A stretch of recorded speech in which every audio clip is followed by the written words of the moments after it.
वरिष्ठ पोलीस निरीक्षक सन्माननीय बाबासाहेब या ठिकाणी आवर्जून उपस्थित झालेले त्यांचे या ठिकाणी हार्दिक आभार।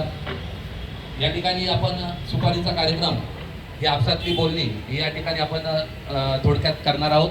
त्यानंतर लगेचच आपण साक्षगंध विधी या ठिकाणी चालू करणार आहोत। कृपया सर्वांनी शांततेचं आणि चांगलं सहकार्य करायचं आहे। जय भीम।